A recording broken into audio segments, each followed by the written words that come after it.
For this part, I'm going to show you how to insert the individual cloned Padlets into a Symbaloo where I created my jump point for the kids to get to their writing journals. So here we have all the cloned Padlets. I've numbered them 1, 2, 3, 4, and you can go so on. I correlate them alphabetically with my students, so the first student on my class roster is going to have this Padlet. You can create a couple extras at the end in case you have additional students. That way you won't be caught at the last minute having to create one.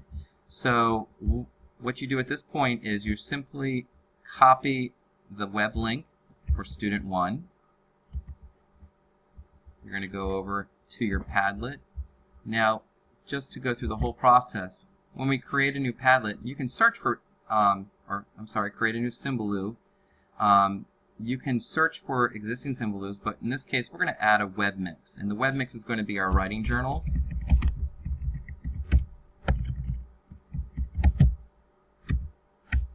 And I've already started my 17 class, so I'm just going to use 2018. So I'm going to add that. Now I have a blank set of tiles here. If you wanted to change the width of your web mix here, you can go to Options, and then you can change web mix size. When you click on that, you'll get these arrows here. So if you wanted a smaller one, you could do that. And you can adjust these at any point. That's once again in Options. So going back to what I started with, I've had my web link copied for student number 1. I'm going to create a tile. I'm going to drop that in there. The icon that will come up here will be the one that you selected in your Padlet. So if you wanted to put a certain type of icon there to save some time, you can do that. I don't really mind with the Padlet to have their icon be the same. I just give them a different name. So we're just going to, student 1, I want my text to show, so I click Show Text. And you can change your images here, or choose an icon if you wanted to do something different, and save. So there's student 1. When student 1 clicks on this, it'll take them directly to student 1's Padlet. So repeating that process, I'd go back here, I copy down student number 2, copy it, click on here. I just hit Control V because that's the same thing as right-clicking and pasting. I'm going to rename this to student 2, show text. You can choose your icon differently if you want, but I'm going to save there. Go back one last time, show this process one more time, student 3, Control C is copy, and Control V is paste.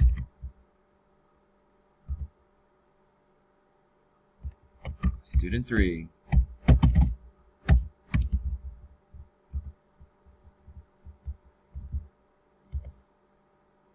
So you can build your different Padlets and put them in here one at a time. For those of you who noticed that I used a Google Doc, the process is exactly the same. For me, I had a daily writing entry in the Padlet. It was just kind of a fun place for them to go and a free place for them to collect their writing. However, when I wanted them to peer edit, I just used a tile here, and instead I dropped in a link to a Google Doc.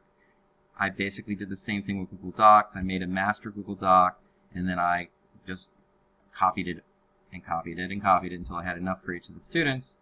Then I took each of the links from the Google Docs and I inserted them the same way I just inserted these.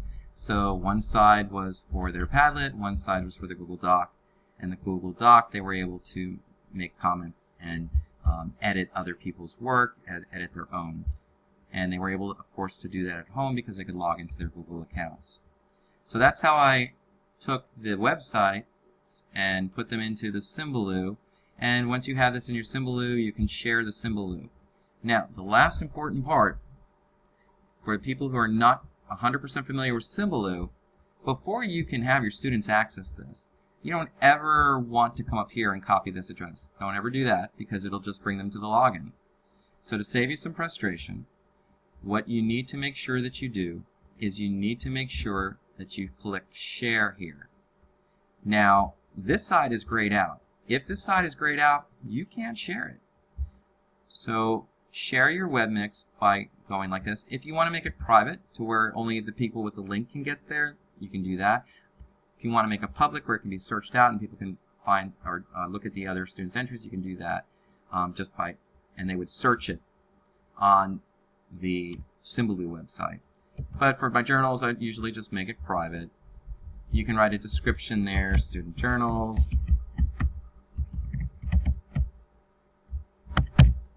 And then share your webmix. Now you notice as soon as you hit share webmix, this side is now accessible. This is the web link that you are going to share with your children, whether it be posting it in Google Classroom, posting it in Edmodo, however you would post this web link for your kids to open up. So that's the web link that you need to know where to go to get. And to get that web link now, from now on, you'll just have to go to share. And you see it's different now.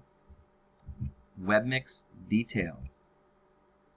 Webmix details, there it is. This is the site you share. Not the one at the top, but this one.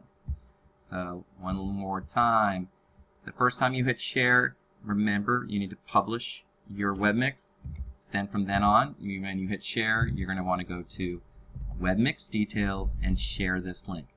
Now another handy dandy trick you can do is you can take this link right here, and if you had a different Symbaloo, you could insert that link into any one of your other Symbaloos the same way you would do any other link. You would just click it here, and basically that, when I enter it here, I would click this button and it would take me to the writing journals that we just created. So you can have a Symbaloo within a Symbaloo. So those are some important tips to hopefully save you a little bit more frustration. Thanks for the Allerton crew for giving me some feedback to help be a little bit more specific for folks that aren't 100% familiar with the two different features. So happy digitizing.